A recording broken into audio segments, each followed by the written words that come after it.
Firman Tuhan Harian. Perumpamaan tentang domba yang hilang.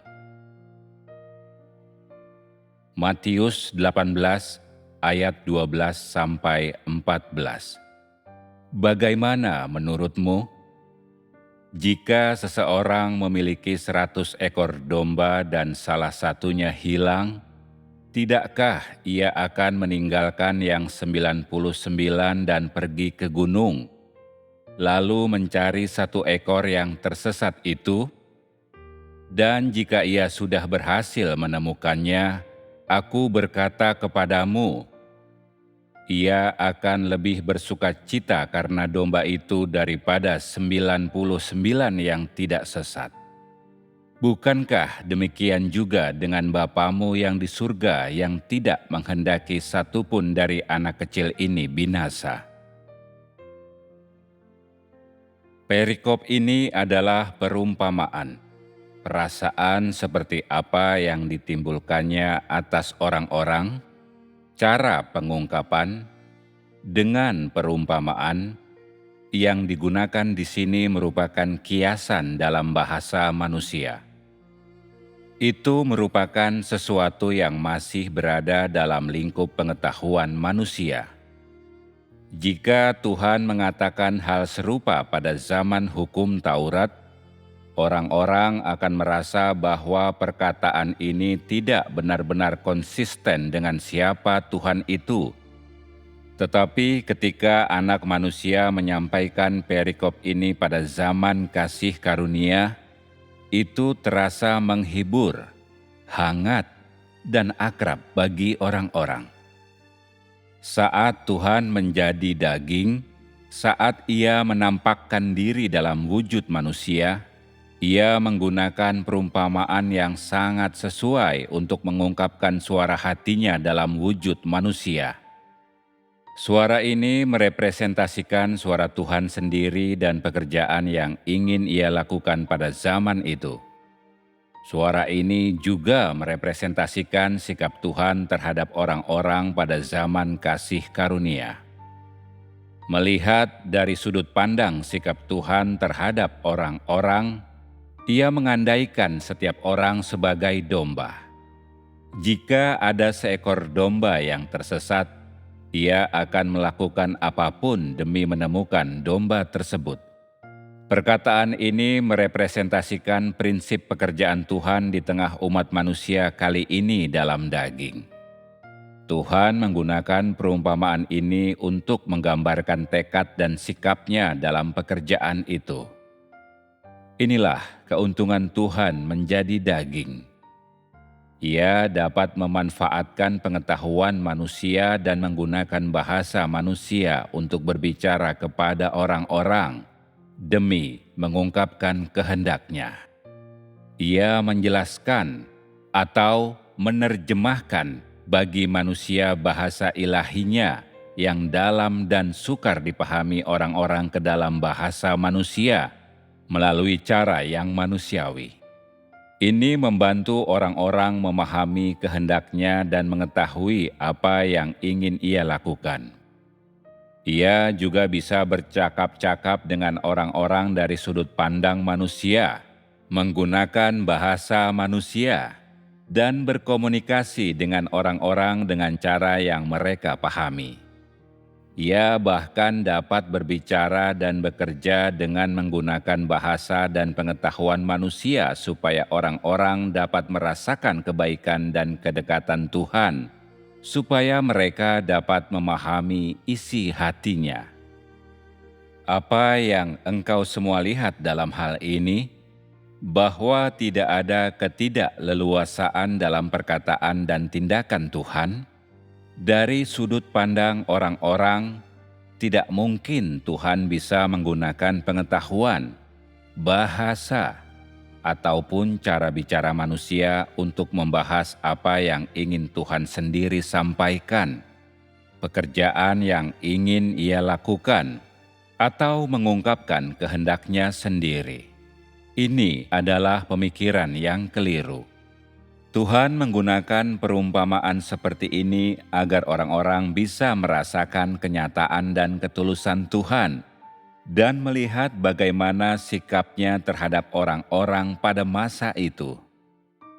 Perumpamaan ini menyadarkan dari mimpi orang-orang yang telah lama hidup di bawah hukum Taurat untuk waktu yang panjang. Dan ini juga mengilhami generasi demi generasi manusia yang hidup di zaman kasih karunia. Dengan membaca perikop perumpamaan ini, orang-orang mengetahui ketulusan Tuhan dalam menyelamatkan manusia dan memahami pentingnya umat manusia dalam hati Tuhan. Mari kita melihat kembali kalimat terakhir dari perikop ini. Bukankah demikian juga dengan Bapamu yang di surga yang tidak menghendaki satupun dari anak kecil ini binasa? Apakah ini kata-kata Tuhan Yesus sendiri, ataukah ini perkataan Bapa yang di surga?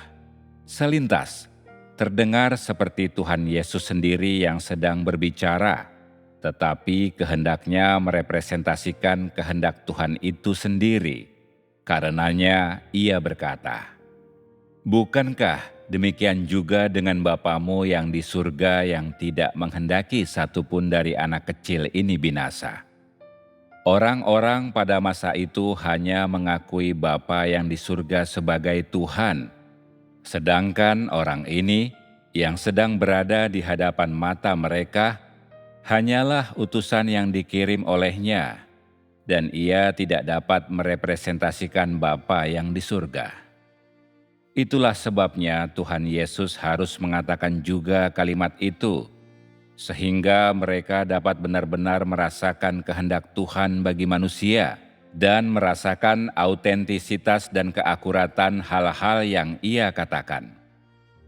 Meskipun ini adalah hal yang sederhana untuk dikatakan, penyampaiannya begitu syarat akan kepedulian dan mengungkapkan kerendah hatian serta kerahasiaan Tuhan Yesus.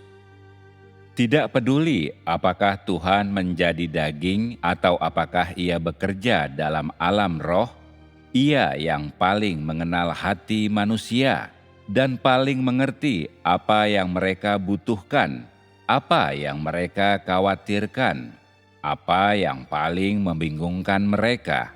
Sehingga ia menambahkan satu kalimat tersebut. Kalimat ini menyoroti sebuah masalah yang tersembunyi dalam diri umat manusia. Orang-orang merasa ragu akan perkataan anak manusia.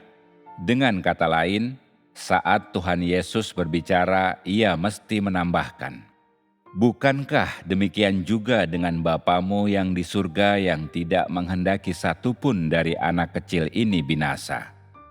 Hanya dengan cara demikian perkataannya dapat berbuah, membuat orang-orang percaya akan keakuratannya dan yakin bahwa perkataannya itu dapat dipercaya. Ini menunjukkan bahwa ketika Tuhan hadir dalam wujud anak manusia, Tuhan dan umat manusia memiliki hubungan yang sangat canggung, dan bahwa situasi yang dihadapi anak manusia sangatlah memalukan. Ini juga menunjukkan betapa tidak berartinya status Tuhan Yesus di tengah umat manusia pada waktu itu. Ketika ia mengatakan ini, ia sebenarnya sedang menyampaikan kepada orang-orang, "Tenang saja. Perkataan ini tidak merepresentasikan apa yang ada di dalam hatiku sendiri, tetapi itu adalah kehendak Tuhan yang ada di dalam hati engkau semua." Bagi umat manusia, bukankah ini suatu hal yang ironis? Meskipun Tuhan yang bekerja dalam daging memiliki banyak keuntungan yang tidak ia miliki dalam pribadinya, ia mesti tahan menanggung keraguan dan penolakan mereka, serta ketidakpekaan dan kebodohan mereka. Dapat dikatakan bahwa proses pekerjaan anak manusia merupakan proses mengalami penolakan manusia, sekaligus proses mengalami perlawanan manusia terhadapnya. Lebih dari itu, Ini merupakan proses bekerja untuk terus-menerus memenangkan kepercayaan umat manusia dan menaklukkan manusia melalui apa yang ia miliki dan siapa ia, melalui esensinya sendiri. Tidak begitu tepat untuk melihatnya sebagai peperangan Tuhan yang berinkarnasi melawan iblis. Lebih tepatnya, Tuhan menjadi manusia biasa dan memulai sebuah pergumulan bersama mereka yang mengikutinya. Dan dalam pergumulan ini anak manusia menyelesaikan pekerjaannya dengan kerendah hatiannya, dengan apa yang ia miliki dan siapa ia, dengan kasih dan hikmatnya. Ia memperoleh orang-orang yang ia inginkan, memenangkan identitas dan status yang pantas ia terima, dan kembali ke tahtanya.